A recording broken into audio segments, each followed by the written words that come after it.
Namaste, ladies and gentlemen, to the United Service Institution Strategic Dialogues, your one-stop shop for national defense and geopolitics. I'm Swapna Nair, your host for today's episode. I'm currently working as a correspondent at Sputnik India and also connected with USI on their expertise on geopolitical and defense-related issues. A distinguished veteran of the 1971 war, Lieutenant General J.S. Lidder served the Indian Army for over 40 years, holding a variety of crucial military commands and staff positions, both in India and internationally. He possesses extensive experience in the United Nations, having contributed significantly to both political and military spheres. Notably, he served as the Chief of Staff of United Operations in Mozambique and as Post Commander for the UN Nations missions in Sudan. Following his retirement from the military, he took on the role of Deputy Special Representative of the UN Secretary General for the United Nations mission in Sudan. As the most senior UN diplomat based in Jeddah, he spearheaded UN initiatives in conflict resolution and peace building, playing a pivotal role in facilitating the South Sudan referendum, which led to the establishment of new nation in July 2011. Currently, Lieutenant General Lidder is engaged with multiple UN offices, global think tanks, and training institutions, where he serves as an author and mentor. Today, we'll dwell into several key topics surrounding UN peacekeeping, guided by General Lidder's insight. Let's begin with our first topic, which is on new agenda for peace and multilateralism. Well, thank you very much, Swapna, for that introduction. You know, these words are always very flattering, and once they're read out, one feels more embarrassed than anything else, because a very exaggerated version of what really is. But thank you very much for that. It's a very great honor for me to be here at the USI, a reputed organization which we take a lot of pride, and interacting on a subject which is very contemporary in nature about the UN. So thank you very much. The UN peacekeeping efforts have always been criticized for not being able to prevent wars. So, General Lidder, my first question to you is, how can the new agenda for peace actually bring peace and security in the world? But thank you very much for this question. You see, the UN has never faced such a crisis of its very existence and credibility than it is now. It is unable to stop wars, both in Ukraine and Gaza. In fact, in Gaza, we are having atrocities of the highest type, with the complete international community being mute spectators. So a question has actually arisen, is the UN body still legitimate for imposing its basic function, which is bringing international peace and security? Having realized that, the present UN Secretary General brought out a document called the New Agenda for Peace, which has been circulated last year. This document is forming the basework for what he's calling a summit for the future, which is 22nd to 23rd September in New York, to call all the heads of state and all the responsible people to look at certain areas ahead.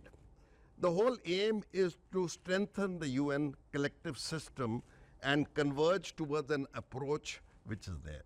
In UNSC's word, the world is really at an inflection point.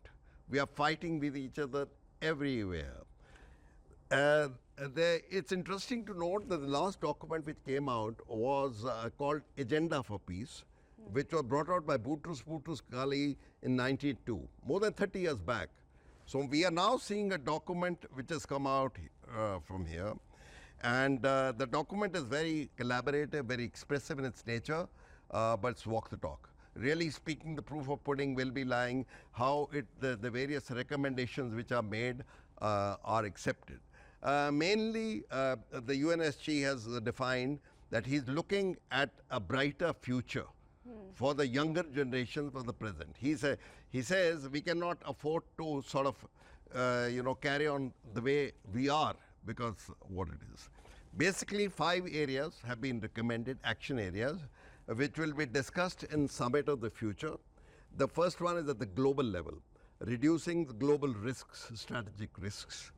The second is of conflict prevention and sustaining peace. The third is for strengthening the peace operations and peace enforcement. The fourth is what he's calling it novel approaches towards everything that we are doing. The basic idea is that we have got too much structurized and too much hamstrung into some the way of functioning. And how can the younger generation actually decouple the way we are thinking and move to a brighter future? And the last one is international governance. Now, these 5 areas have already been dished out for action points, and it is hoped that when the summit of the future takes place in New York, we have a definitive convergence of global collaboration, thought process on these 5 areas. Credible multilateralism is crucial for fostering cooperation. So, sir, my second question to you is, how can we obtain credible multilateralism for collective commitment and meaningful peacekeeping reforms? Thank you. The new agenda for peace differs from the agenda for peace in 2 aspects. Firstly, when Boutros Ghali brought out the new agenda for peace, the world was at peace. There was more a collective look towards meaningful dialogues. The world is totally different today. There are a number of power centers which have come. The world has changed. We are witnessing huge amount of geostrategic and geo-economic competition. And basically the thrust is that, look, nobody is safe today. You sitting around are facing interlocking global threats, whether it's climate, whether it's asymmetric threats. Nobody is safe. And unless we want to secure this planet, and unless we want a safer world, we will not be able to do it till we collectively get together. To that extent, it is different. The 3 principles on which the UNSG is basing his new agenda for peace are 3: trust, solidarity, and universality. So these 3 words would actually define our approach toward the new agenda for peace. I must say that new agenda for peace is very bold in few things, but personally I feel it is a weak in certain areas, and mainly in peacekeeping and peace enforcement. Peace enforcement word has been used. I really don't feel in the pride that nations have on the sovereignty where the peace enforcement is really active at all, because even in the peacekeeping mission that we had in chapter 6, the host nations are asking us to leave. Be that as it may, an approach is required to collectively now address some of the issues. And main issues that are required are the global linkages into not only our peace and security structures, but also in our economic linkages, which are admittedly global north heavy versus global south. And if we are talking about universality, we have to ensure that human rights are not only just spoken in words, but respected. And the international community must rise above their narrow interests, whatever they have, and get together. Otherwise, the overall objective of securing this peaceful planet for the future generations will not come. So I think the thrust again lies on getting a real trust to each other.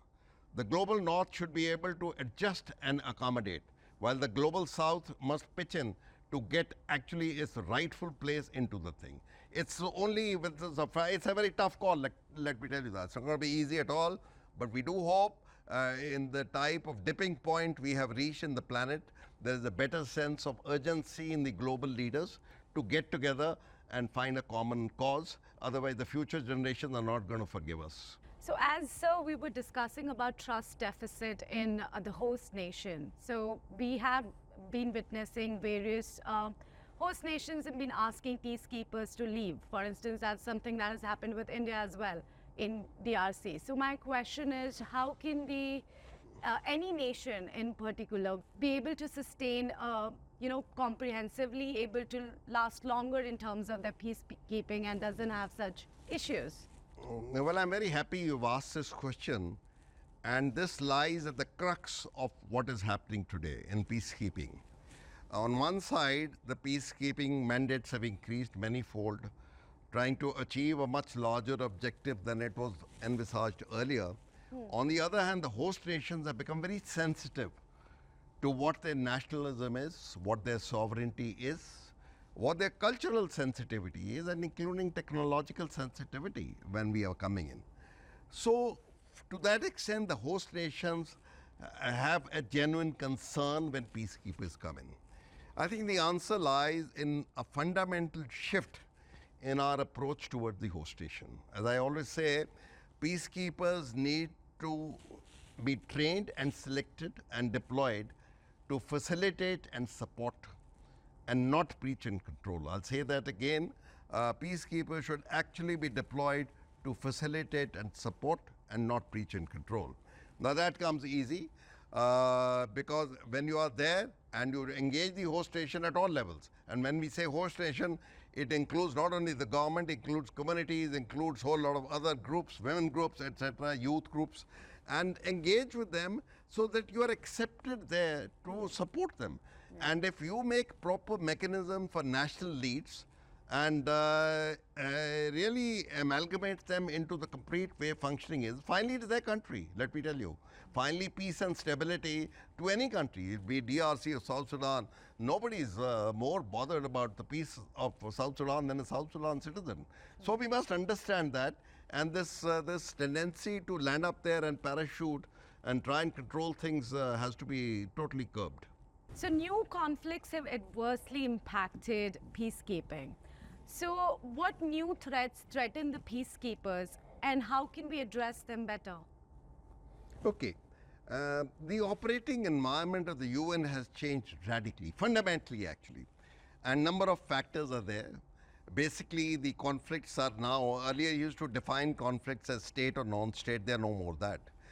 With these host lot of threats, asymmetric, climate, non-state armed groups, proxy wars by nations, it has brought in a new dimension to the conflict dynamics in all states. So we have layered conflicts which are regional spread and spreading across. What is of concern is that the UN blue flag, which was considered impartial and safe and secure, is no more so. So peacekeepers are under attack. That is the safety and security, that's a separate issue, how we need to address that, but it's a threat. And peacekeepers have been targeted in various missions directly. So the three threats that really have to change our way of functioning, A is the unconventional threats that have come in. How do we do that? The UN keeps debating about counterterrorism operations. A lot of time you have even shy to feel that. Sometimes we want to outsource counterterrorism operations like we did in Mali to the French forces. It doesn't work like that. When the peacekeepers are there, they're there in lock, stock and barrel. And once you're there, you have to ensure that safety and security of your peacekeepers is paramount. Nobody wants body bags coming back. And safety and security of the peacekeepers is altogether a different matter, which requires a very comprehensive approach, not only militarily, but physically, humanitarian, host nation, a whole lot of factors come in. So we'll not discuss about it, but safety and security is a major concern very much. We are trying to, when we discuss training, train our better people to protect themselves and protect others. The second is the climatic threats. So the peacekeepers firstly have to realize today, whoever volunteer, and it's a volunteering job, that you are operating in a high volatile environment. You should be ready to face risks, take risks, go that step extra. That conventional way of peacekeeping earlier, mindsets and templates have to drop. We have to innovate on the ground. We have to empower our zone leader. The whole battle of peacekeeping is decentralized on the ground. You cannot control it hierarchically like it was in conventional peacekeeping. So you got to ensure that people across the board are properly trained, which I'll talk about it later, and ensure they are empowered more properly. Once you have the right people in the right place, I am very sure these threats are not insurmountable, but we must ensure and accept firstly that there is a fundamental shift, because there is a hesitation in a lot of people to even carry on with the past baggage, and that's not going to help. So unless the peacekeepers really realize this new paradigm shift and fundamentally adapt to the new conditions, I'm afraid successes will be hard to find. Climate emergencies have brought a new set of challenges for peacekeepers. So how can the peacekeepers best suited to address these climate emergencies? Well, climate emergencies and climate itself, if you ask me, has become the single largest threat the planet faces today. And although various efforts are being made to address this, we are in for very tough times, everybody. Now, there are three aspects to the climate. Firstly, climate itself is aggravating the present conflicts and is now initiating new areas of conflict. That's an area of concern because increasingly in peace and security and humanitarian mitigation, the UN will have to stretch out its arms much more. The second thing is the peacekeepers themselves are affected by climate. Imagine when the Haiti earthquake took place, Ebola came, and now the COVID came, the UN has reached out. In fact, in Ebola, the United Nations even formed a United Nations emergency relief operation with a whole lot of agencies, even in the COVID. So the host nation, when it is stuck, the climate strikes you, it strikes everybody, the peacekeepers and all. So one is, of course, looking at the very larger picture, how to actually now take precautions not to, how to prevent this climate so that new conflicts don't come. The second is peacekeepers themselves. Peacekeepers have to be trained now that this is a new threat. Rising temperatures, floods, earthquakes are going to be there. COVID. So imagine a peacekeeper who's looking after safety and security purely from the physical angle, but now the diseases, viruses and all have come in. And third is the host nation. Now that is very fundamental there. You are there to support the host nation. When the climate emergencies and tragedies strike, the host nations look forward to that. All our responses have been very good.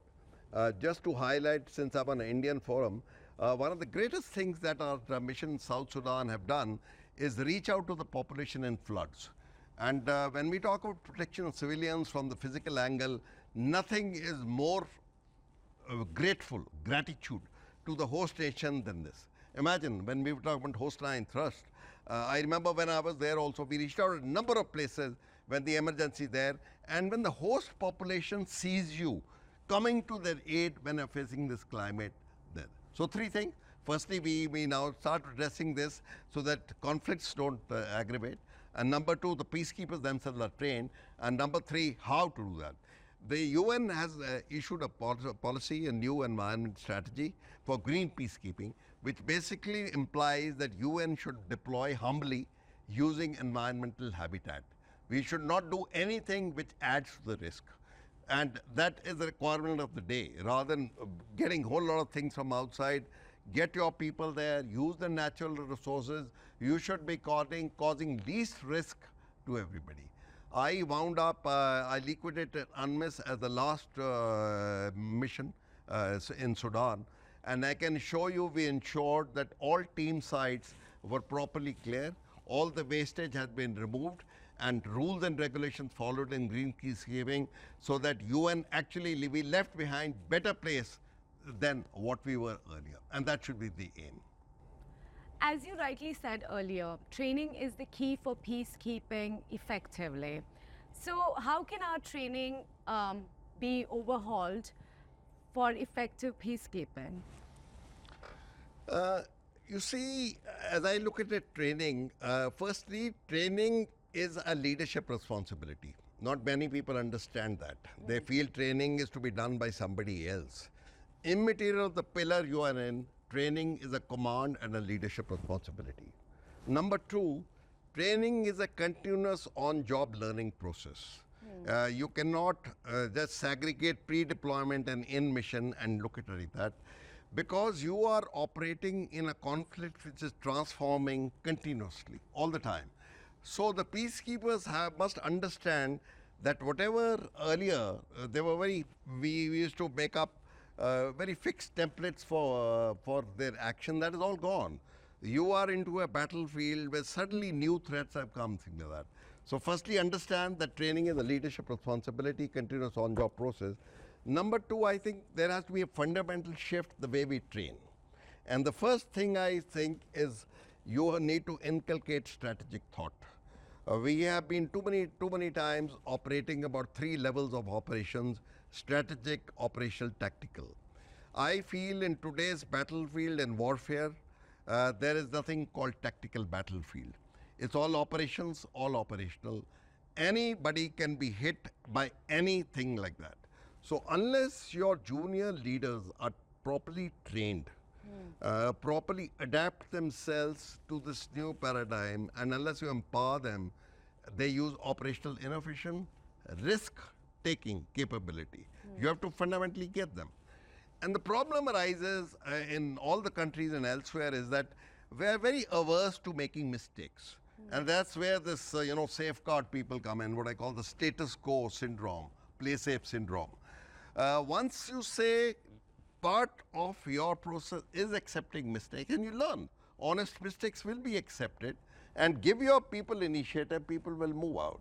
Now, I do feel at a lot of places there is inaction purely because of some accountability that might come in. But that's not the answer. Inaction is never an answer. It's a deliberate action. That is number one. Number two, on the senior leadership. I think we need a totally caliber of leadership here. The qualities that I put in senior leadership, number one is vision. The senior leader should always be thinking ahead. Got no business to get involved in normal UN management fundamentals, things like that and all that. Number two is risk-opportunity balance. Now, what is risk-opportunity balance? You will never get ideal conditions for making a decision. You're all the time getting risks and opportunity, but you must take a decision.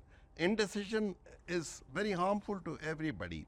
And the last quality I really feel which are there is physical and moral courage. You need peace people who are there. There are physical threats, and unless leaders role model their own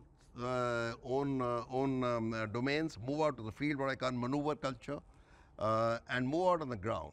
A tendency has come after safety and security became an issue for our bases and our leaders to fortress themselves into an area and virtually operate, through emails and through internet, through technology. That's not the answer.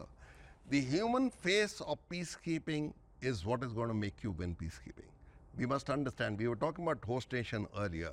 So we must ensure that our training, although the new factors that are coming like technology and all, they are in support. But we must understand that the grounded peacekeeper is a peacekeeper, whether it is a leader, whether it's a peacekeeper, whether it's a troop contributing countries, who's well motivated, well selected, has complete knowledge of the conflict in which they operate. Something we don't train our people at all. We are training our people on very methodical rules and regulations. But in the conflict zone, my experience even today is very few contingents and leaders actually have in-depth knowledge about the conflict. So when things flare up, we have stopgap arrangements or band-aid measures which are totally counterproductive. So understanding the conflict and monitoring that conflict and adapting yourself applies to everybody. That is both to the leaders and the troop contributing countries and the civilian staff. And this will only come when a fundamental shift comes in our training. A, you inculcate strategic thought. B, you bring in a leadership which is well trained with the contemporary peacekeeping environment. And number three, you empower your junior leaders on the ground. Please, by all means, use words, use the new tools that are available like technology, but do not get slave to technology. Technology, I can tell you, has become a single point of failure.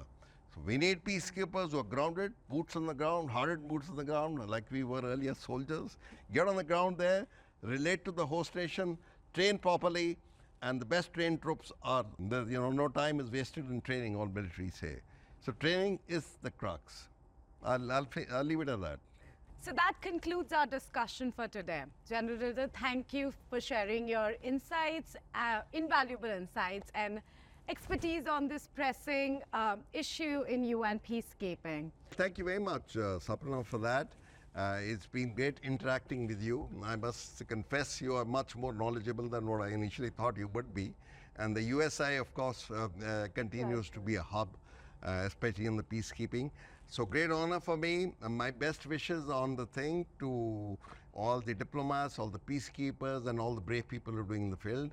And I hope our continuous effort towards that gets us more peace and stability in this world. Thank you. To our audience, thank you for joining us on this episode of United Service Institutions Strategic Dialogues.